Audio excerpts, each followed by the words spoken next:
Good evening, brother. It's Wednesday, October 3rd, 2012, and I hope you're seeing this in the evening, and I hope you've seen the other one first.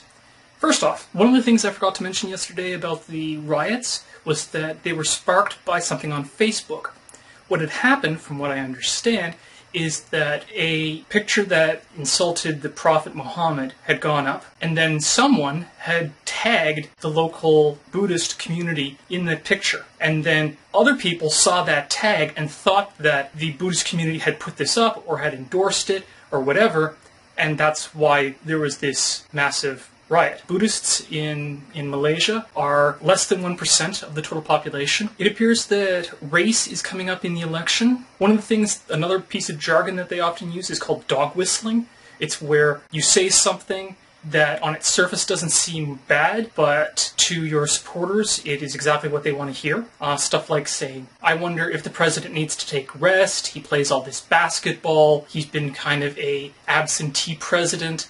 Those sorts of things that Newt Gingrich has said recently have led to accusations that they're dog whistling that this is a lazy black man who shouldn't be president. Newt Gingrich has even said that he's not even the president. In another race, I believe it's Elizabeth Warren, she was, I think I might have linked one of her videos. She talked about how she supports success, but that big businesses and people who do well must also contribute their fair part. She was having a debate with her Republican opponent, in which he opened with, or one of the starting sections he's talked about was that she ticked the Native American box, but obviously you can tell that she's not Native American. Just look at her. And he used this line repeatedly, and when asked to apologize by various different Native groups in the United States, he refused. His supporters went to one of her rallies, and started doing the tomahawk chop, as well as fake war whoops.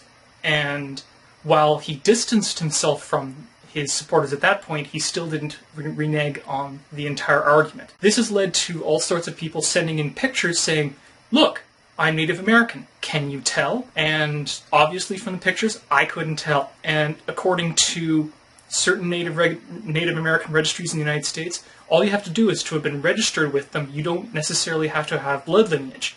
And in some cases, you only need 1/16. And from what I understand, she's 1/4 Cherokee.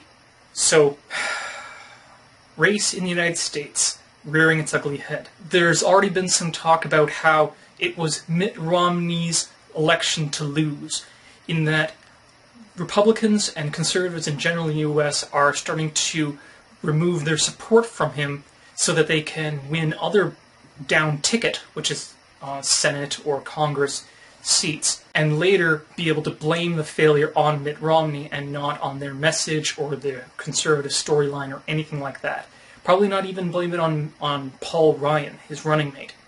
That way they can continue to support their base. They believe that that their ideology is still correct and doesn't need addressing. I have the feeling that if they lose all three in this election, presidency, the House, and the Senate, there will be a toss-up in the Republican Party between the centrists who supported Romney throughout this, that includes the people at Fox News, teabag people who supported Ron Paul and the like. Now, I'm going to amend this message with a description of what I did today when I said I went grocery shopping. I went to the local food bank, and quite the bounty I was able to get.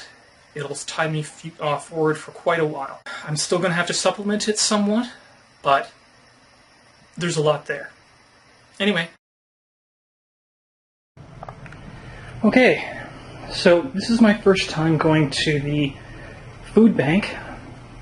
I actually found one that was relatively close to where I live. And this is the bounty that I was able to bring home. Now, I can only go to the food bank once a month, but this food will last me for quite some time. To give you an idea, there's soup, there's milk, there's flavored water, there's broccoli, some lemonade, lots of bread, cookies,